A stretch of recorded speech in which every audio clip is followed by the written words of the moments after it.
Welcome to Bind EduTech, and this is a continued class of the poem The Laburnum Top, written by Ted Hughes. हमने इस poem के previous video में, जब ये poem हमने शुरू किया था, तो पोएट के बारे में, टेड ह्यूज के बारे में कुछ बातें बताई थी। फिर पोएम का इंट्रोडक्शन भी हमने प्रीवियस वीडियो में किया था। तो उसमें से कुछ बातें जो आपको रिमाइंड करनी चाहिए, बार बार याद रखना चाहिए। पहला कि टेड ह्यूज जो हैं, वो पूरा नाम उनका मैंने आपको बताया था, एडवर्ड जेम्स ह्यूज, ये याद रखना है वहाँ से। फिर उनके बारे में ये याद रखना है कि बाय प्रोफेशन वो क्या क्या करते थे। तो पोएट तो थे ही, ठीक है, उसके बाद राइटर थे, और चिल्ड्रंस राइटर बोला गया है उनको। पोएट थे, चिल्ड्रंस राइटर थे और ट्रांसलेटर थे, ये याद रखना है। फिर ये याद रखना है कि वो टेड ह्यूज को अपने जनरेशन का one of the greatest poet बोला जाता है, और 20th सेंचुरी का one of the greatest writer Ted Hughes को बोला जाता है। ये उनके बारे में बताए थे, हम डिस्कस कर चुके हैं डिटेल में। उसके बाद इंट्रोडक्शन मैंने बताया था पिछले क्लास में। तो इंट्रोडक्शन में बताया कि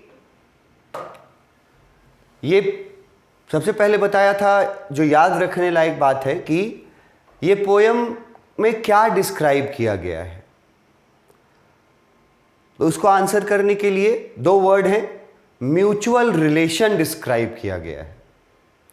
क्वेश्चन पूछेगा कि पोएम में क्या डिस्क्राइब किया गया है, तो आप बताएंगे कि म्यूचुअल रिलेशन डिस्क्राइब किया गया है, आपसी संबंध। किसके बीच में, ये सवाल आएगा, किसके बीच में आपसी संबंध बताया है। तो एक पेड़ और एक पक्षी के बीच में आपसी संबंध बताया है। पेड़ का नाम आपको बता चुके हैं, पेड़ का फोटो भी आपको हम दिखाए थे। पक्षी का नाम वो भी हम आपको बता चुके हैं, पक्षी का फोटो भी दिखाए थे। और दोनों में कॉमन फीचर बताया था कि, और दिखाया था कि कैसे दोनों जो है वो येलोइश कलर का होता है, येलोइश इन कलर दोनों। गोल्डफिंच भी, वो चिड़िया भी, और वो ट्री भी, जो लैबर्नम ट्री है, ये हम लोगों ने देखा था। उसके बाद लैबर्नम ट्री का कंडीशन डिस्क्राइब किया गया था। लैबर्नम ट्री जो है वो किस कंडीशन में है, पोएम में जो लिखा गया है वो लैबर्नम ट्री। उसके बारे में याद रखना है कि laburnum tree was beautiful and large, बड़ा है, सुंदर है, बट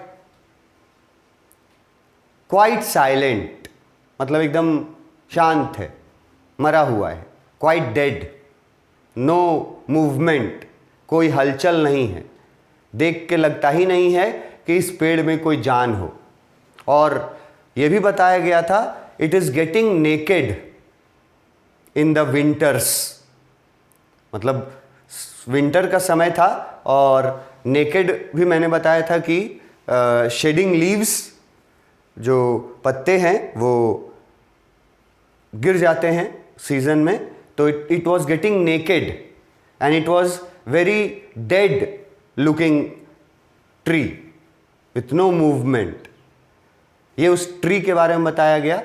फिर बताया गया था कि उस ट्री का कंडीशन अचानक चेंज हो जाता है, ये बताया गया था।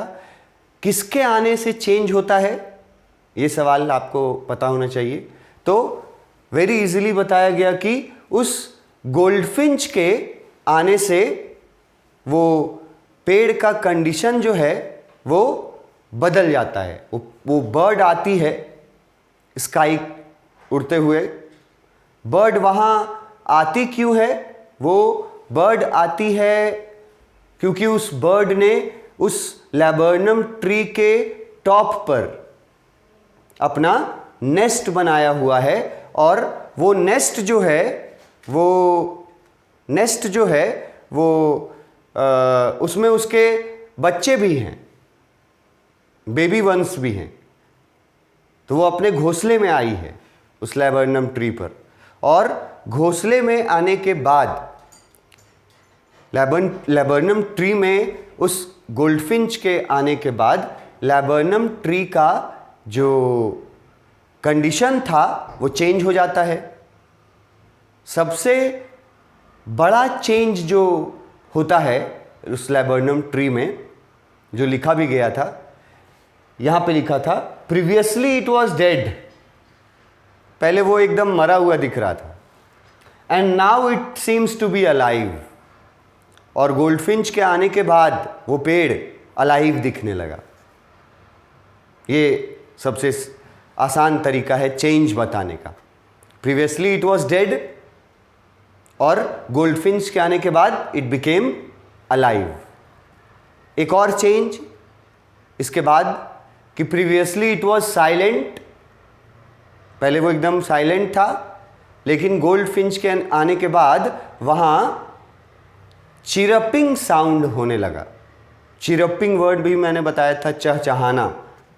तो गोल्डफिंच भी चहचहा रही थी, साउंड निकाल रही थी, और उसके जो यंग वंस थे वो भी अपनी माँ की आवाज़ सुन करके वो भी चिरपिंग कर रहे थे। तो ये भी चेंज आया कि पहले साइलेंट था, फिर बाद में चिरपिंग होने लगा। और ये चेंज जो आया उस पेड़ पर, वो चेंज तब तक रहा जब तक वो गोल्डफिंच उस पेड़ पर रही। पोयम में देखेंगे वो गोल्डफिंच पेड़ से फिर जब उड़ के चली जाती है वापस, तो फिर से वो लैबर्नम ट्री पहले जैसा हो जाता है। पहले जैसा मतलब साइलेंट हो जाता है और डेड हो जाता है। यहाँ तक हम लोगों ने किया था पिछले वीडियो में। इसके आगे पोयम के बारे में ही थोड़ा और डिस्क्रिप्शन है। The poem has been divided into 3 stanzas. इस पोयम को 3 स्टैंजाज में डिवाइड किया गया है। स्टैंजाज मतलब पैराग्राफ्स होते हैं पोयम के अनुसार। 3 पैराग्राफ्स 3 स्टैंजाज में डिस्क्राइब किया गया है। पहला बात ये याद रखना, 3 स्टैंजाज। दूसरा, there is no set rhyme scheme. इस पोयम में राइम स्कीम नहीं है। अब कुछ बच्चे जानते होंगे कि राइम स्कीम क्या होता है, कुछ बच्चे शायद नहीं जानते होंगे कि राइम स्कीम क्या होता है। तो बहुत शॉर्ट में अगर मैं आपको बताना चाहूँ तो पोयम में हर लाइन का जो आखिरी शब्द होता है, आखिरी वर्ड जो होता है, वो उसका उच्चारण में सिमिलैरिटी आता है, तो उसको राइमिंग बोले जाते हैं। राइमिंग, ठीक है। और राइम स्कीम होता है A B A B A B B A B B ऐसे करके। अगर कुछ बच्चों ने पढ़ा होगा तो उनको पता होगा कि राइमिंग स्कीम होता है कि सिमिलर साउंड करते हैं पोयम के लाइन के लास्ट वाले वर्ड्स साउंड सिमिलर करते हैं। जैसे अगर एक लाइन में लास्ट में लिखा हुआ है साउंड, और फिर सेकेंड लाइन का लास्ट वर्ड आ गया ग्राउंड, तो देखो साउंड अलग है, ग्राउंड अलग है, लेकिन राइमिंग में है वो। इसी को राइमिंग बोला जाता है, साउंड और ग्राउंड। उसी तरह से राइमिंग क्रिएट किया जाता है पोयम में स्पेशली। मगर इस पोयम के बारे में बोला गया नो राइमिंग स्कीम, कोई इसमें ऐसा राइमिंग स्कीम नहीं है। तो अगर आपसे पूछा जाए क्वेश्चन में कि द लैबर्नम टॉप का राइमिंग स्कीम क्या है, तो नो राइमिंग स्कीम। कितने स्टैंजाज हैं? 3 स्टैंजाज हैं। अब देखो कि फर्स्ट स्टैंजा में क्या है, सेकंड में क्या है और थर्ड में क्या है, ये ब्रीफ में यहां बता दिया गया। The first stanza describe the tree before the bird reaches it. पहला स्टैंजा में ट्री को डिस्क्राइब किया जाता है उस बर्ड के आने से पहले ट्री का कंडीशन क्या था, वो डिस्क्राइब किया गया फर्स्ट पैराग्राफ में। The first paragraph is about the condition of that laburnum tree before the arrival of that bird. उस बर्ड के अराइवल के पहले वो ट्री कैसा था, ये डिस्क्राइब किया गया फर्स्ट पैराग्राफ में। सेकेंड में क्या है? The second stanza describes the coming of the bird. दूसरा जो स्टैंजा है वो ये डिस्क्राइब करता है जब वो बर्ड आती है लैबर्नम ट्री पे, क्योंकि उसी लैबर्नम ट्री के टॉप पर उस बर्ड ने अपना घोंसला बनाया था, जिसमें उस बर्ड के कुछ बच्चे भी थे, द यंग वंस भी थे। तो वो जो सेकेंड स्टैंजा है उसमें बताया जाएगा, the second stanza describe the coming of the bird, कि बर्ड आती है उस ट्री पर। इसके बारे में सेकेंड स्टैंजा में पूरा डिस्क्राइब किया जाएगा। और थर्ड स्टैंजा, फाइनल स्टैंजा में क्या बताएगा? The final stanza tells the condition of the tree when the bird goes away. जो थर्ड स्टैंजा है उसमें ट्री का कंडीशन बताया जाएगा जब बर्ड वापस उस ट्री से उड़ के चली जाती है। गोज अवे मतलब बच्चों के पास आती है और फिर थोड़ा टाइम वहाँ बिताती है और फिर वापस जाती है, तब उस ट्री का क्या कंडीशन होता है ये थर्ड फाइनल पैराग्राफ में बताएगा। ये आपसे पूछा जा सकता है कि फर्स्ट स्टैंजा किस बारे में है, सेकंड स्टैंजा किस बारे में है, थर्ड स्टैंजा किस बारे में है। First stanza is about the tree before the arrival of goldfinch bird. The second stanza is the tree's condition when the bird arrives। जब चिड़िया आती है उस पेड़ पर, तब उस समय क्या होता है, ये सेकेंड स्टैंजा में डिस्क्राइब किया गया।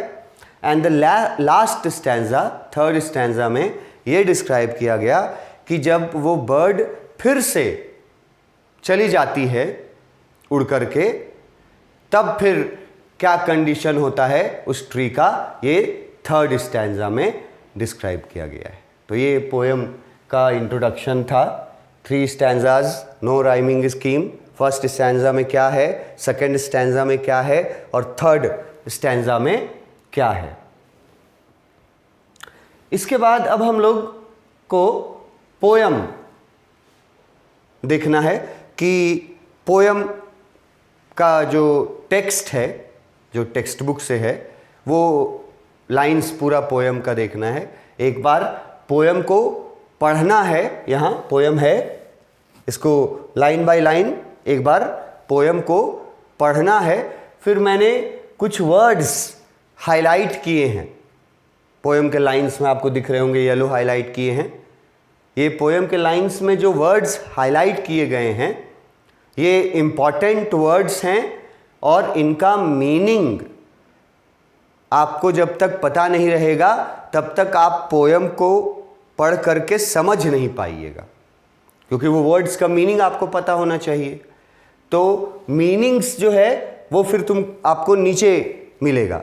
यहाँ पे सिर्फ येलो हाईलाइट देखना कि किस किस वर्ड में येलो हाईलाइटिंग किया गया है, उसका मीनिंग आपको नीचे मिल जाएगा। ठीक है, तो पोयम हम लोग शुरू करते हैं स्टैंजा 1 फर्स्ट लाइन से पोयम का। पहले एक बार पूरा पोयम पढ़ लेंगे। The laburnum top is silent quite still. इसमें देखो लैबर्नम टॉप को हम हाईलाइट किए हैं।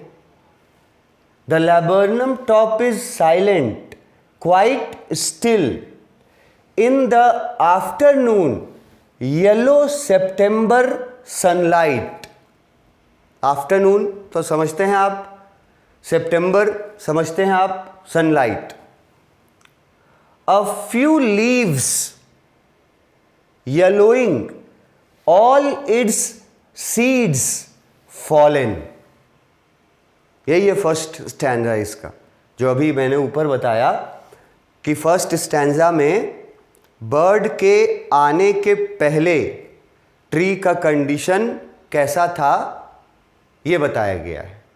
तो laburnum top is silent quite still in the afternoon yellow September sunlight a few leaves yellowing all it's seeds fallen. Second stanza till the goldfinch comes with a twitching chirrup,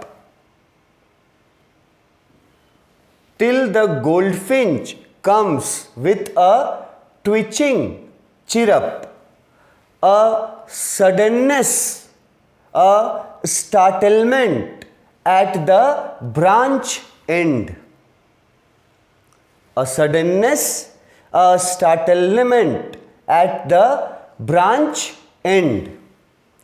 Then sleek as a lizard and alert and abrupt. Then sleek as a lizard and alert and abrupt, she enters the thickness. She word use किया पहला बार poem में, lines में she word use किया। किसके लिए? उस bird के लिए। तो इसलिए मैंने बताया था पहले ही कि जिस गोल्डफिंच की हम लोग बात कर रहे हैं वो मदर गोल्डफिंच है। ठीक है, शी वर्ड यूज किया। She enters the thickness and a machine starts up. She enters the thickness and a machine starts up of chitterings and a tremor. Pronunciation पे भी ध्यान रखना। of chitterings and a tremor of wings and trillings. Of chittering and a tremor of wings and trillings, the whole tree trembles and thrills. The whole tree trembles and thrills. It is the engine of her family. It is the engine of her family. फिर से देखो हर word use किया। It is the engine of her family. ये था हमारा second stanza. यहां तक second stanza, जिसमें बताया गया था कि ऊपर में हम लोगों ने देखा था the second stanza describes the coming of the bird. तो देखो यहां से coming of the bird describe किया। Till the goldfinch comes, second stanza में कमिंग ऑफ द बर्ड है। उसके आगे हम लोगों ने सेकेंड स्टैंजा पढ़ा यहां तक। It is the engine of her family. अब थर्ड स्टैंजा, फाइनल स्टैंजा जो है, she stokes it full. She stokes it full and then flirts out to a branch end. She stokes it full and flirts out to a branch end, showing her bared face identity mask. Showing her bared face identity mask. Then with the eerie, word देखो eerie, then with the eerie and delicate whistle chirrup whispering, then with eerie पढ़ेंगे उसको, delicate whistle chirrup whispering, she launches away, she launches away towards the infinite. She launches away towards the infinite and the laburnum subsides to empty. ये था हमारा third stanza, जिसमें बताया गया कि वो बर्ड जब चली जाती है वापस उड़ करके, तो फिर कैसा कंडीशन रहता है लैबर्नम ट्री का। ये पूरा पोयम था हमारा, ये पोयम का लाइन्स है जो यहाँ से शुरू हुआ। फर्स्ट स्टैंजा यहाँ आया, सेकेंड स्टैंजा, उसके बाद फिर यहाँ से आया थर्ड स्टैंजा, और यहाँ पोयम हो गया फिनिश। अब इसमें जो मैंने वर्ड मीनिंग्स के बारे में बताया था कि जो येलो हाइलाइटेड वर्ड्स हैं पोएम के लाइंस में, बहुत सारे हैं, उन वर्ड्स का मीनिंग आपको नीचे मिलेगा, मैं डिस्कस भी करूंगा, और वो समझना सबसे इम्पॉर्टेंट रहेगा आपके लिए। कौन कौन से वर्ड्स हैं एक बार ये देख लो। पहला वर्ड है लैबर्नम टॉप, ठीक है, इसका मीनिंग देखेंगे। उसके बाद दूसरा वर्ड है गोल्डफिंच। नेक्स्ट वर्ड है ट्विचिंग, ट्विचिंग क्या होता है। फिर है चिरप, चिरप क्या होता है।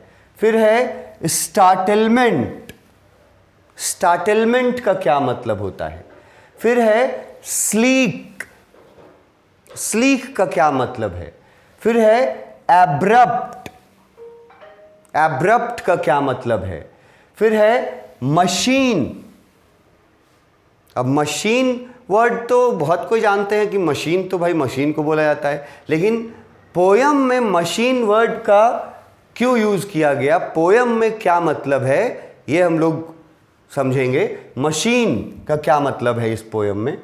फिर वर्ड है चिटरिंग्स, तो चिटरिंग्स का क्या मतलब होता है। ट्रिमर, ट्रिमर का क्या मतलब होता है। ट्रिलिंग्स, ट्रिलिंग्स का क्या मतलब होता है। फिर है ट्रेम्बल्स, ट्रेम्बल्स का क्या मतलब होता है। फिर है थ्रिल्स, थ्रिल्स का क्या मतलब होता है। फिर है इंजन ऑफ अर फैमिली, ये वर्ड्स हैं, इंजन ऑफ अर फैमिली, तो इसका मीनिंग क्या होता है ये आपको जानना होगा। फिर है स्टोक्स, ये वर्ड का मीनिंग जानना होगा। फ्लड्स, ये वर्ड का मतलब जानना होगा। बेयर्ड फेस, बेयर्ड फेस, ये वर्ड का मतलब जानना होगा। उसके आगे है इरी, इसका मतलब जानना होगा। इसके आगे है लॉन्चेस, इसका मतलब जाना होगा। फिर एक वर्ड है इनफाइनाइट। अब मैथमेटिक्स या फिजिक्स में इनफाइनाइट वर्ड आता है तो वहाँ पर उसका मतलब अलग होता है, ये पोयम है। यहाँ इनफाइनाइट वर्ड का मीनिंग बहुत डिफरेंट है, तो इनफाइनाइट क्या होता है ये जानेंगे। और लास्ट में वर्ड है सबसाइड्स। तो इतने सारे वर्ड्स जो येलो हाइलाइटेड हैं, जब तक आप इन वर्ड्स का मीनिंग अच्छे से समझ नहीं लेते, जो मैं समझाऊंगा आपको नेक्स्ट वीडियो लेक्चर में, जो अच्छे से आप इसका वर्ड्स का मीनिंग समझ लीजिएगा, तो आपका 75% काम फिनिश हो जाएगा वहाँ पर। मतलब आप पोयम उसके बाद आप आसानी से समझ पाइएगा। इसीलिए वर्ड मीनिंग्स जब मैं बताऊंगा then you should be at more alert, more attentive mode. Word meanings से ही पोयम को समझा जाता है। पोयम और प्रोज, पोयम जो है और कोई कहानी है प्रोज में, तो उसमें फ़र्क क्या होता है ना कि कहानी पढ़ करके आप बहुत कुछ अंदाज़ा लगा सकते हैं क्योंकि उसमें वर्ड्स का मीनिंग्स अलग होता है। लेकिन पोयम पढ़ करके आप अंदाज़ा नहीं लगा सकते कि पोयम में जो शब्द यूज़ हुआ है उसका मतलब पोयम के अनुसार क्या है। इसीलिए वर्ड मीनिंग्स जो है दैट इज़ वेरी इंपॉर्टेंट, वो बहुत ज़रूरी है। जितने सारे वर्ड्स यहाँ हाईलाइट किए हैं वो वर्ड्स, और इनके अलावा भी अगर कोई वर्ड और दिखेगा तो उसका मीनिंग भी हम लोग पहले समझेंगे और तब फिर हम लोग पोयम के एक्सप्लेनेशन में जाएंगे, स्टैंजा वाइज, पैराग्राफ वाइज इसका एक्सप्लेनेशन देखेंगे क्या बोला जा रहा है इस पोयम में। नेक्स्ट वीडियो में हम लोग ये करेंगे। Thank you.